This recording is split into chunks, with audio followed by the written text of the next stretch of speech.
ক্রিয়াযোগী সাধ্বী কল্যাণী গিরি। পশ্চিম মেদিনীপুরের খড়গপুরের কাছে প্রত্যন্ত একটি গ্রাম বালিয়াতে সবুজ প্রকৃতির কোলে তিনি গড়ে তুলেছেন রাজযোগ সাধনার এক অনন্য পীঠস্থান, ধ্যানানন্দ ক্রিয়াযোগ আশ্রম। এই আশ্রমে বসে তিনি সাধন পিপাসু মানুষকে দিচ্ছেন যোগ সাধনার দীক্ষা। জীবনের আসল লক্ষ্য কি, সেই অজানা পথের সন্ধান দেন তিনি। একজন পরিচিত মানুষের কাছ থেকে জানতে পারলাম সাধিকা কল্যাণী গিরির কথা। তাৎক্ষণিক সিদ্ধান্ত নিয়ে ফেললাম, চলো ঘুরে আসি তার ঠিকানায়। এ যেন এক অমোঘ আকর্ষণ, সবকিছু ফেলে ছুটে যাওয়া। দুর্গাপুর থেকে স্টেট বাসে চেপে মেদিনীপুর বাসস্ট্যান্ড থেকে একটি টোটো ভাড়া নিয়ে কিছুক্ষণের মধ্যে পৌঁছে গেলাম মেদিনীপুর জজ কোর্টে। কারণ সাধন জীবনের পাশাপাশি তিনি পেশাগতভাবে একজন বিশিষ্ট আইনজীবী। এটা তার কর্মজীবনের পরিচয় হলেও আসলে তিনি একজন সনাতন ধর্মের প্রচারক। মানুষকে প্রকৃত সাধন জীবনের পথে সঞ্চালিত করা তিনি জীবনের মূল আদর্শ হিসাবে গ্রহণ করেছেন। আর সেই কাজ তিনি করেন ধ্যানানন্দ ক্রিয়াযোগ আশ্রমে বসে। জজ কোর্টে যখন পৌঁছালাম তখন প্রায় বিকাল। এখানে জিআরও অফিসের সামনে একটি চালাঘরে বসেন আইনজ্ঞ সাধ্বী কল্যাণী গিরি।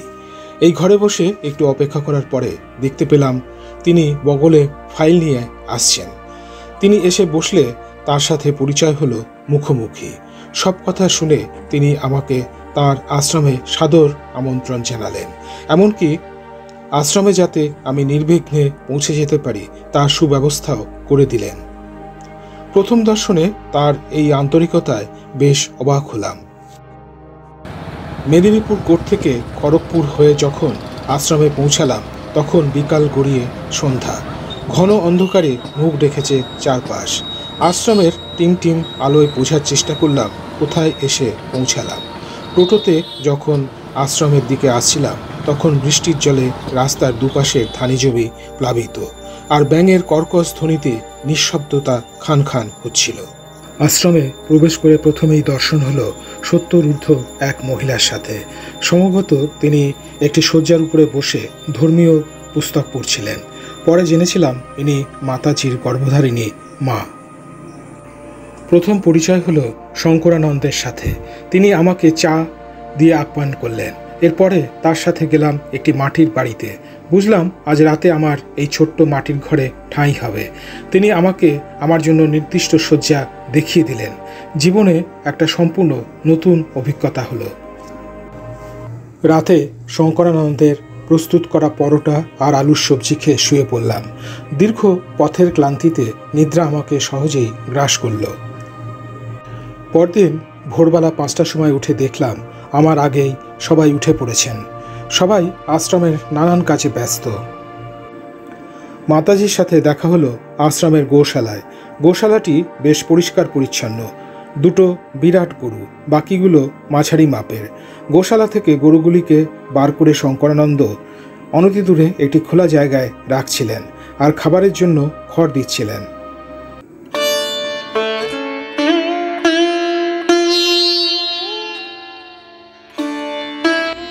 পরম স্নেহ আর আন্তরিকতায় গরুগুলির গায়ে মাথায় হাত বুলিয়ে দিচ্ছিলেন মাতাজি।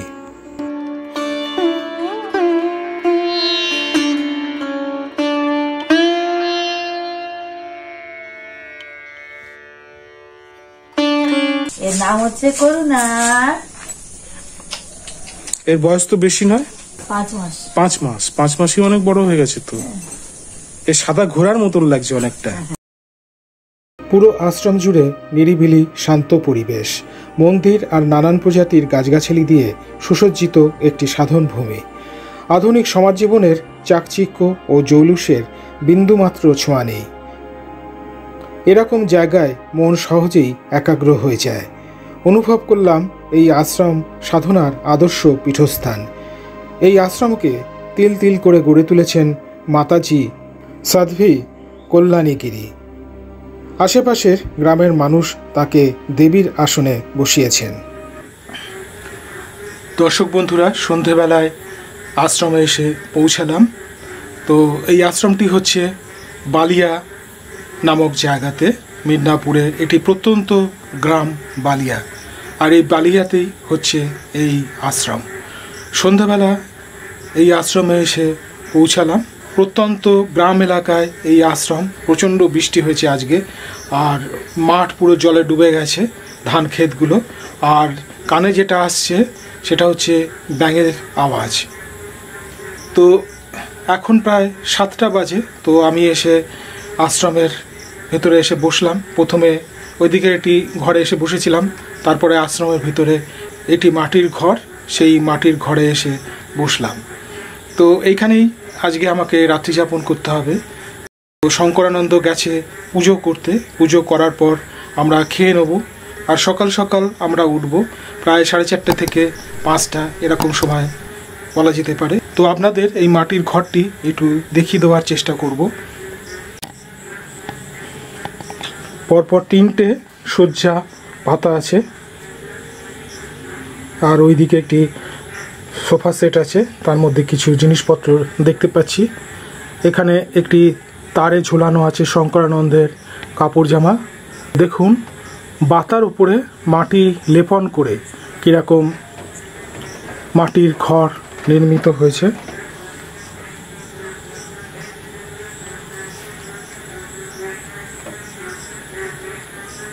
এটি হচ্ছে প্রবেশদ্বার। আর মাটির ঘরের উপরে সিলিংটি দেখতে পাচ্ছি এটি কাপড় দিয়ে ঢেকে দেওয়া হয়েছে।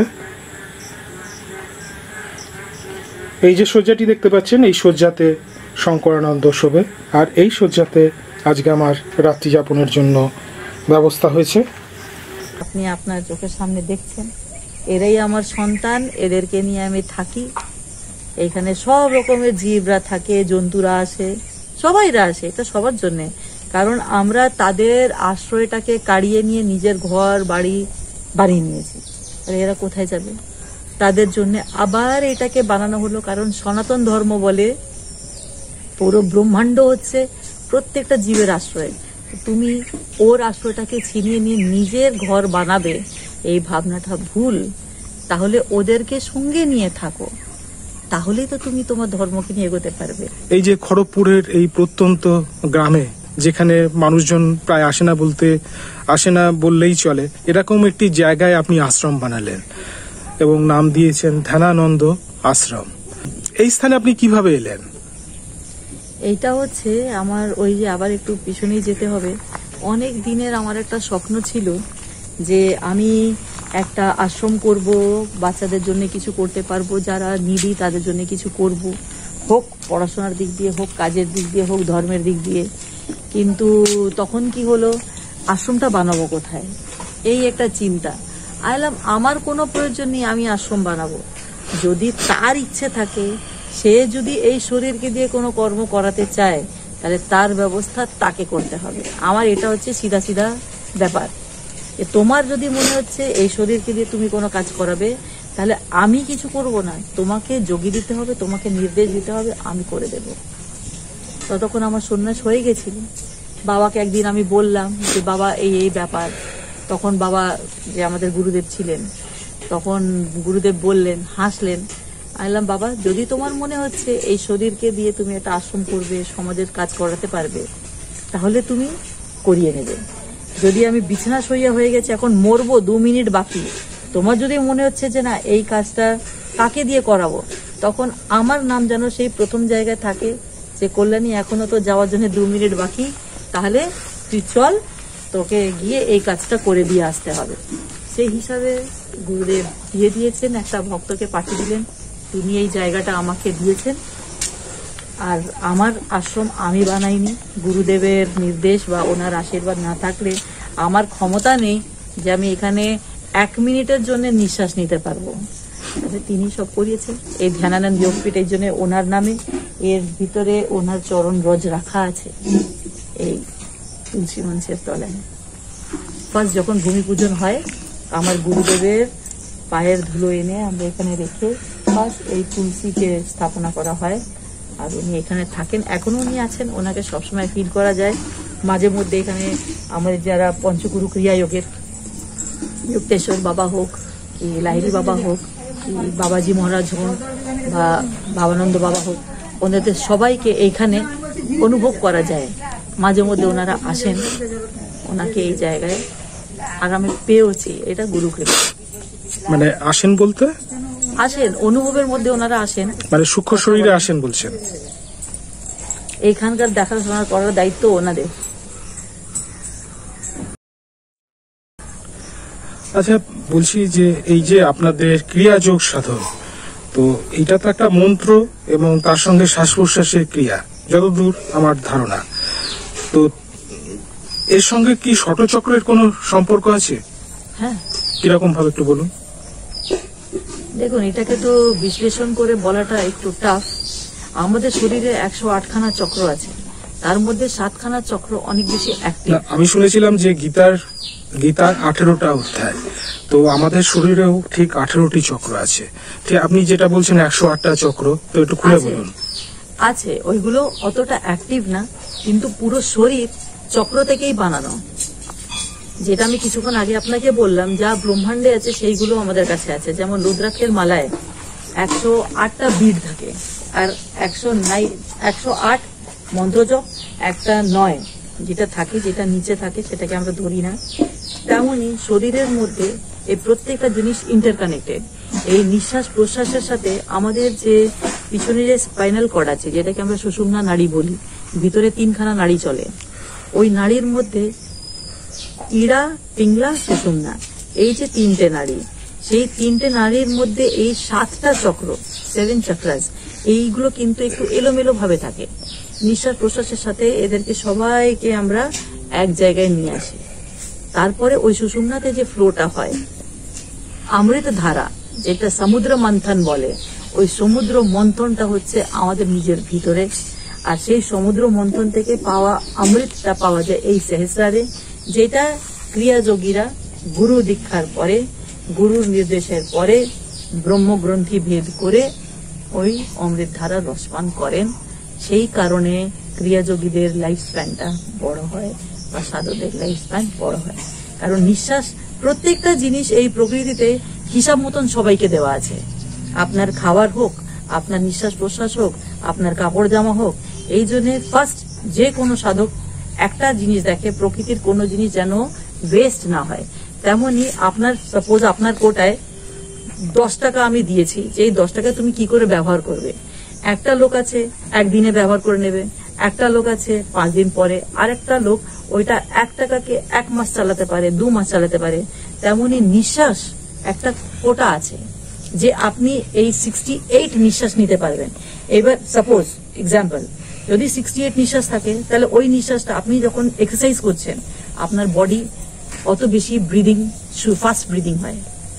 কিন্তু যারা ধীর স্থির হয়ে যায়, তাদের ব্রিদিং এর কন্ট্রোলটা ওদের উপরে থাকে। যখন এটা আপনার 1 মিনিটে একবার নিঃশ্বাস নিচ্ছে, ওই 1 মিনিটের নিঃশ্বাসটাকে আপনি 3 মিনিট 4 মিনিট চালিয়ে নিলেন, তাহলে আপনার এই পরবর্তীকালের যে 4 মিনিটের নিঃশ্বাসটা, ওইটা আপনার কিন্তু আগে ক্যারি ফরওয়ার্ড হয়ে গেল। এই হিসাবে এই স্টকটা চলে, স্টক রেজিস্টার। আচ্ছা, এটা হচ্ছে মূল, যেটা বলা উচিত না, কিন্তু আপনি জিজ্ঞেস করেছেন, সেই আগ্রহে জানালাম। মানে আধ্যাত্মিক চেতনা কিভাবে আপনার মধ্যে এলো, সেই বিষয়টা একটুখানি বলুন। আমার পূর্বাশ্রম খড়গপুরে। আমার বাবা মা দুজনই আইটিতে সার্ভিস করতেন। আমার বাবা যখন গত হন 28শে অগস্ট 2014, তখন আমি দেখলাম যে পৃথিবীতে কোনো জিনিসই স্থির না, সবাইকে যেতে হবে। কারণ আমার একটা ধারণা ছিল যে আমার বাবা মা চিরকাল আমার কাছে থাকবে, আর আমি ওদেরকে ছেড়ে কোথাও যাব না, ওরা কোনোদিন মরবে না, এই একটা আমার ধারণা ছিল। তো সেই ধারণাটা যখন ধাক্কা লাগলো, বাবা অসুস্থ হয়েছিলেন উলবেড়িয়াতে, এই ইনস্টিংক্টগুলো ক্লাস 8-9 থেকে বুঝতাম যে আমি নর্মাল পাবলিকের মতন আমার লাইফ না। সেটা ধীরে ধীরে যেমন গ্রো করলাম, তেমন হতে হতে ওই টাইমে যখন বাবা অ্যাডমিট হয়েছিলেন 12 অগস্ট 2014 উলবেড়িয়াতে সঞ্জীবনী হসপিটালে, তখন কিন্তু অনেকগুলো জিনিস অনুভব করতে পেরেছিলাম, যেগুলো প্যারা অ্যাস্ট্রোলজিক্যাল বলে লোকে, ওই অন্য জগতের লোকদের সাথে আমার সম্পর্ক হয়, অদ্ভুত ওই রিয়েলাইজেশনসগুলো। এমনও যে আমার বাবা চলে যাবে, আর আমি আমার বাবার জন্য এখানে প্রার্থনা করছি এভরি ডে। কারণ আমি ওখানে 18 দিন ছিলাম, 18 দিন থাকাতে তখন নিজে নিজে মেডিটেশন এগুলো হচ্ছে, তো ওইখানে মেডিটেশন করতাম, বাবার জন্য প্রার্থনা করতাম। তখন দেখছি অন্য ওয়ার্ল্ডের সাথে আমার কানেকশন হচ্ছে, আবার এত দূর যে আমার বাবা আজকে যাবে। তাহলে গতকাল রাত্রিবেলা যখন মেডিটেশনে বসলাম, একটা ক্যান্ডেল জ্বালিয়ে বসেছিলাম, যেটাকে তখন জানতাম না ওটাকে কি ক্রিয়া বলে, পরে বুঝলাম ওটাকে ত্রাটা ক্রিয়া বলে। তো ওইখান থেকে বুঝলাম যে আমার বাবার যাওয়ার টাইম হয়ে গেছে। বাইরে পুরো অ্যাটমসফিয়ার চেঞ্জ, যেই জায়গায় আমি থাকছি হসপিটালের অ্যাটমসফিয়ার চেঞ্জ। ওই দিন একটা অদ্ভুত আমার সাথে ঘটনা ঘটলো। আমার মা গিয়েছিলেন, আমার মেজদি গিয়েছিলেন, তো সবাইরা শুয়েছে আর আমি মাটিতে শুয়েছি। মাটিতে শোয়াতে হঠাৎ করে দেখছি যে আমার কাছে কেমন কেমন আওয়াজ শোনা যাচ্ছে, আর আমাকে বলছে ওকে আমরা নিয়ে যাব, তোর বাবাকে নিয়ে যাব, ও আমাদের সাথে যাওয়ার জন্য, আর নিয়ে যেতে দেব না। আর এত মানে ওই টাইমে এত বৃষ্টি হচ্ছিল, আর যেহেতু প্রচণ্ড ওয়েদারটা ঠান্ডা ছিল বলে ওই টাইমে কিন্তু আমি রীতিমতন ঘামতে শুরু করে দিয়েছি। সঙ্গে সঙ্গে আমি খুঁজলাম যে এরা ঢুকলো কী করে, ঘরটা তো বাঁধন করা আছে, কি করে ঢুকলো। বাঁধন তো বুঝি না, কিন্তু মন্ত্র করতে করতে অভিমন্ত্রিত করলে পুরো নক্ষত্রটা তার এফেক্টটা পায়। তখন দেখছি হঠাৎ করে একটা ছোট শিশুর মতন কেউ, আমার এটা সব অনুভব, পাশে আছে। আর ওরা আমাকে উনি বলছেন যে দেখ শরীর যাবে, আমি তো যাব না, আমি আবার ফিরে আসবো। সেই চেহারাটা আমার কাছে এখনও আছে, ওই বাচ্চাটার চেহারাটা। সে আবার কিন্তু এই ওয়ার্ল্ডে চলে এসছে। তো দেখার পরে আমি তখন বললাম যে এটা তো আমি যেতে তো দেবো না বাবাকে। অন্য দিন সকালবেলায় আমার মা স্নান করে এসছেন, আর ও সিঁদুর লাগিয়েছিল, কিন্তু আমি আমার মায়ের শীতে আর মাথায় সিঁদুর দেখতে পেলাম না। আমি মাকে বললাম যে বাবা এখনও আছে, তোমার এই বেশ কেন, তুমি সিঁদুর লাগিয়ে আসো। আমার মা আমাকে খুব বকলো, 2-3 বার সিঁদুর লাগালাম। পরে আমার দিদি আমাকে মারলো যে তুই ভুলভাল বকছিস। ইতিমধ্যে হসপিটাল থেকে ফোন এসছে, আপনারা হসপিটালে আসুন।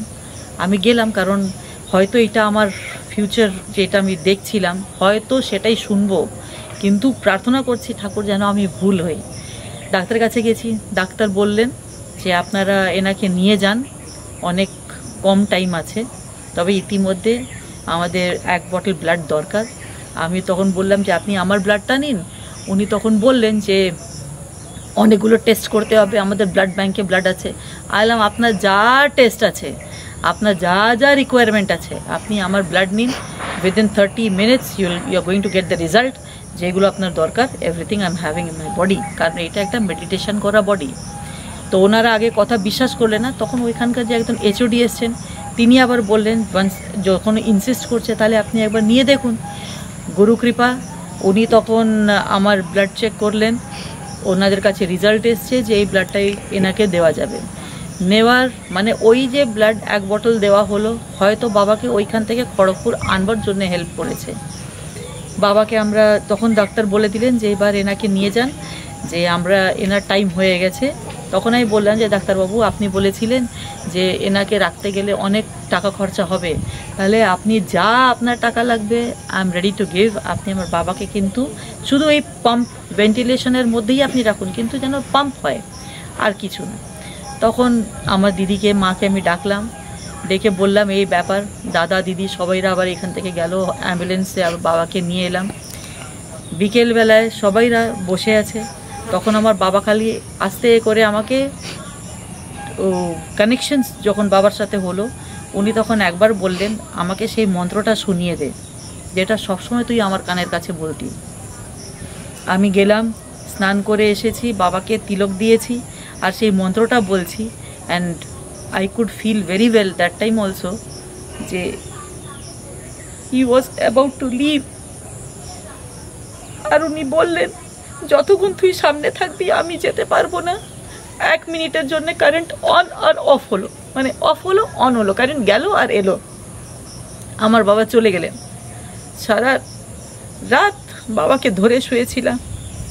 আমার মাকে জিজ্ঞেস করলাম যে মা তুমি তো বাবাকে ভালোবাসলে না।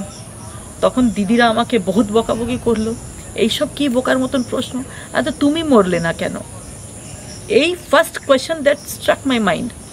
আমার মা বাবা আজকে 45 বছর বিয়ে ওই টাইমে, তো তুমি বাবাকে ভালো যদি বাঁচতে তাহলে তোমার মরা উচিত ছিল। লোকে বলে বিবাহের বন্ধন যে হচ্ছে জন্ম জন্মান্তরের বন্ধন, একের অপর সাথে থাকবে, একের অপর সাথে যাবে, কিন্তু এটা মিথ্যে। তাহলে সত্যিটা কি?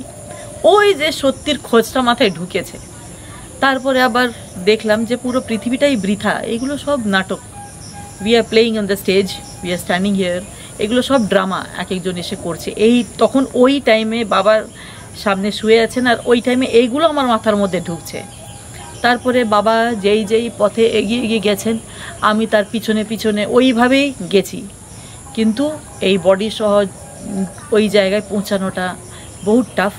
আচ্ছা, এমনি আপনার এডুকেশনাল কোয়ালিফিকেশনটা একটুখানি বলুন। এডুকেশনাল কোয়ালিফিকেশন যেটা এইখানকার ডিগ্রির ব্যাপারে বলে কাগজ কলমে, সেটাতে তো গুরু কৃপায় খুব একটা বেশি না। মাস্টার ডিগ্রি করেছি জিওগ্রাফিতে, IIMM থেকে আমি বিজনেস মেটেরিয়ালস ম্যানেজমেন্টে মাস্টার ডিগ্রি করেছি।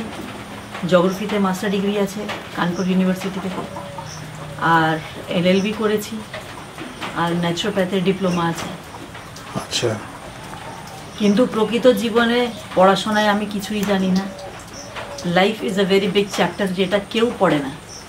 সব আয় করার জন্য, চাকর হওয়ার জন্য পড়াশোনা করে, মানে ওগুলো পুঁথিগত বিদ্যা বলছেন, ব্যাস ওইগুলো করে। কিন্তু আসল যে পড়া, যার জন্যে মানব জন্ম, যার জন্যে আমাদের এত কষ্ট করে 84 লাখ ইয়োনি ক্রস করে এই জন্মটা আমরা পাই, সেই পড়াশোনা আমরা কিন্তু করতে পারি না, কারণ আমাদেরকে শেখানো হয়নি। আগে এইগুলোই ছিল সনাতন ধর্মে, এইগুলোই ছিল বাস্তব পড়া। আপনি তো একজন ক্রিয়াযোগী, তো আপনার গুরুদেবের নাম বলুন। শ্রী শ্রী পরমহংস ধ্যানানন্দ গিরি মহারাজ। আমার মা আমাদের 5 ভাই বোনকে বলতো রোজ সন্ধেবেলায় একসাথে দাঁড়িয়ে তোমরা পুজো করো। আমার মা আমাদের পুজোর গান শিখিয়েছেন, ভজন শিখিয়েছেন, আর আমাদের সবাইকে গায়ত্রী মন্ত্র জপ করাতেন। সেই আস্তে আস্তে আস্তে আস্তে সেই গায়ত্রীর প্রভাবটা আগে আমার উপরে আসে। আপনি ক্রিয়াযোগ সাধন করেন, তো এই যে ক্রিয়াযোগী যারা সাধক বা সাধিকা হন, তারা জ্যোতি দর্শন করেন, এই সম্পর্কে একটুখানি বলুন। ওইটা তো গুরু কৃপা, এইটা একদম সঠিক কথা। কারণ যা আমরা এই ব্রহ্মাণ্ডের মধ্যে দেখছি, সেই সবগুলো কিন্তু আমাদের ভিতরে আছে। সেটাকে করবার, সেটাকে পাওয়ার একমাত্র রাস্তা নিজের গুরুর কাছে দীক্ষা নেওয়া। গুরু দীক্ষা ছাড়া ওই ব্রহ্ম দর্শন পাওয়া যায় না, জ্যোতি দর্শন পাওয়া যায় না। প্লাস যে মহাশূন্যে, সেটা যে আসল বাস্তব সৎ, সেই পুরো মহাশূন্যে ওই ভ্যাকিউমটাও আমাদের বডিতে আছে। একটা প্রবাদ আমি অনেক লোকের কাছে শুনি, যা নাই তোমার ভাণ্ডে তা নেই ব্রহ্মাণ্ডে। যা আছে ব্রহ্মাণ্ডে সেটাই হচ্ছে এই শরীররূপী পঞ্চভূত ভাণ্ডে।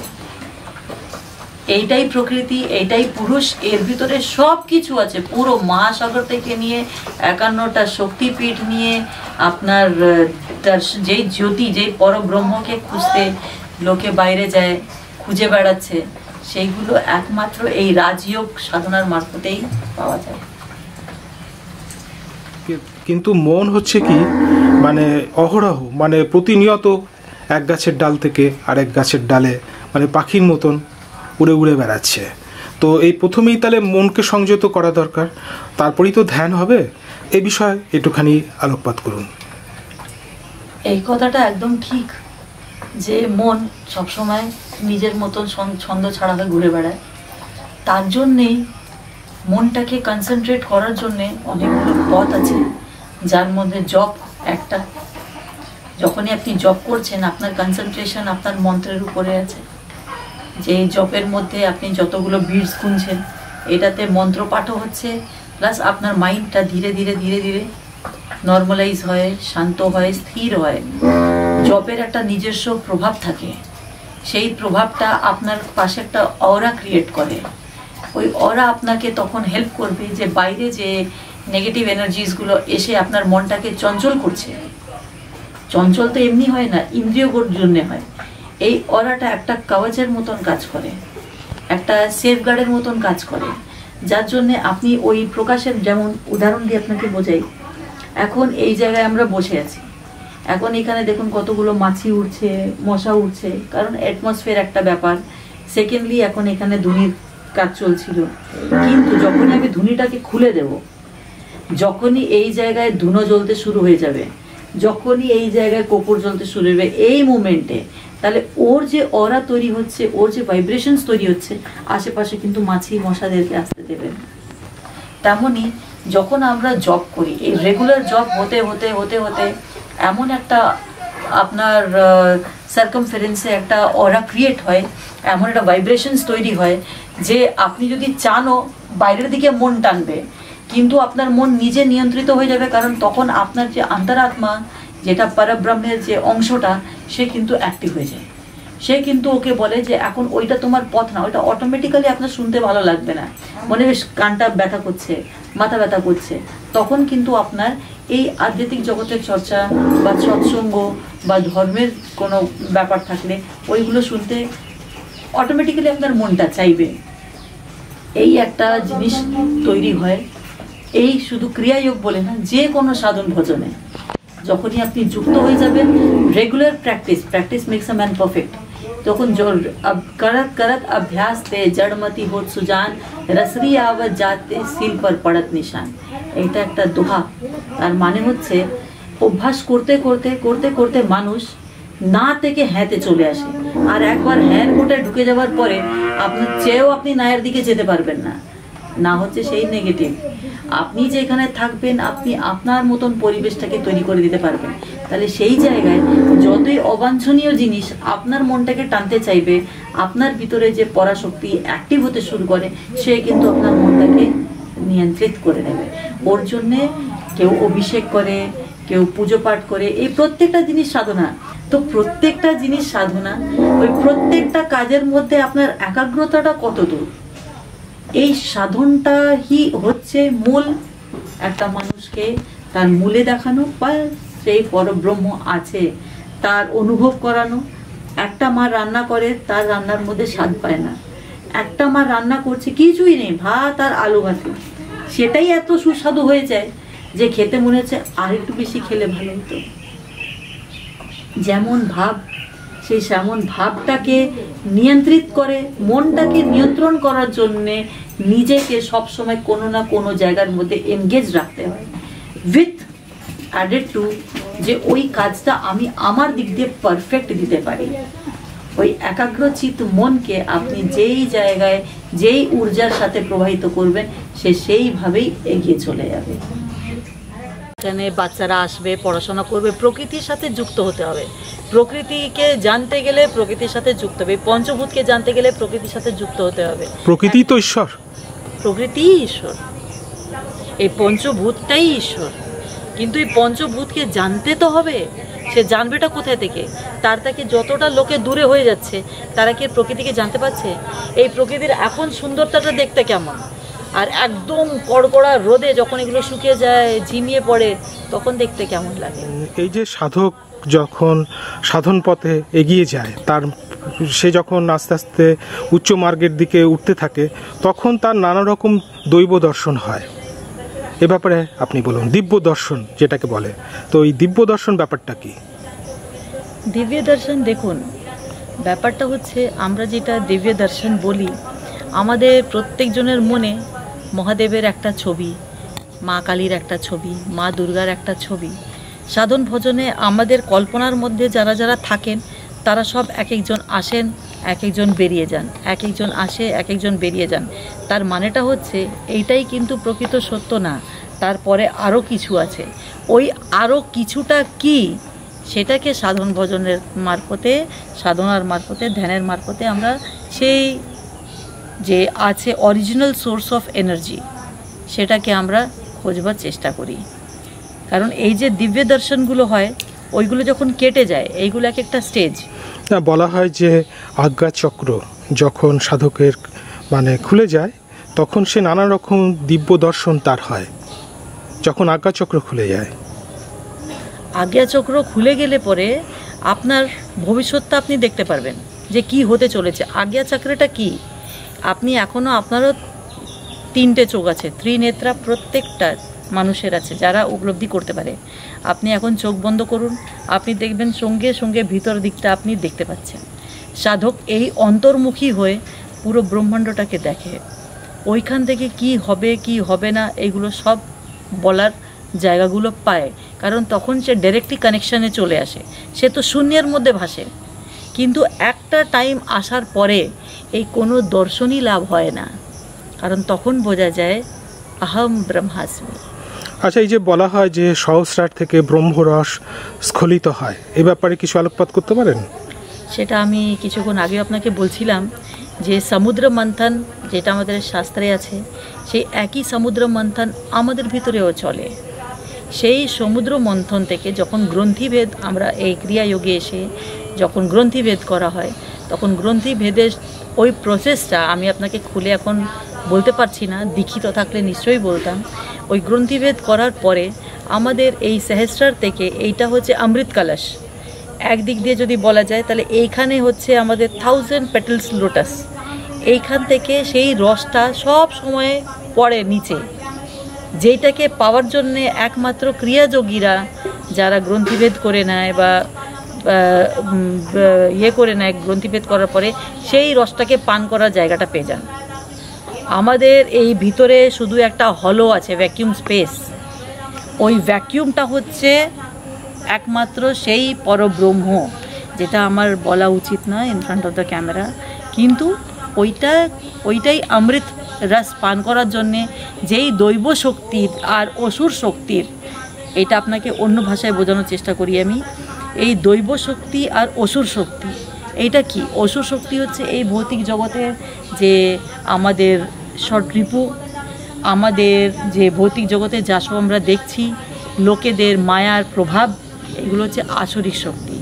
যখন মানুষ অন্তর্মুখী হয়ে যায়, যখন মানুষ নিজেকে ধ্যান ভজন সাধনার উপরে ছেড়ে দেয়, তখন আর স্পেশালি যারা ক্রিয়াযোগীজ হয়, তখন কি হয়, ওরা এই জিনিস থেকে নিজেকে সরায়, গ্রন্থিভেদ করে directly they get connected to that source of energy, যেখান থেকে ওই রসপানের পরে আর পৃথিবীর খিদে কি, প্যাস কি, ঘুম কি, কিছুই তারা রুচের মধ্যে থাকে না। এই অমৃত কলসটাকে সবার আছে, আপনারও আছে, আমারও আছে, এনারও আছে। কেউ অনুভূতি করতে পেরেছে, কেউ অনুভূতি করতে পারে না। ক্রিয়াযোগীদের মারফতে গুরু কৃপায় ওইগুলো দীক্ষার সময় যখন ব্রহ্মদর্শন দেওয়া হয়, যদি ওরা ক্রিয়ার অভ্যেস করে, তাহলে আগে গিয়ে ওরা গ্রন্থিভেদটাও জানতে পারে। ইনি হচ্ছেন আমার গর্ভধারিণী জন্মদাত্রী মা। আজ ইনি আমাকে ওই গায়ত্রী মন্ত্রের দীক্ষা দিয়েছিলেন। ছোটবেলায় আমাদেরকে ভজন গান ইনি শিখিয়েছিলেন। আজ এনার দৌলতে আর আমার বাবার জন্য আজ আমি এই জায়গায়।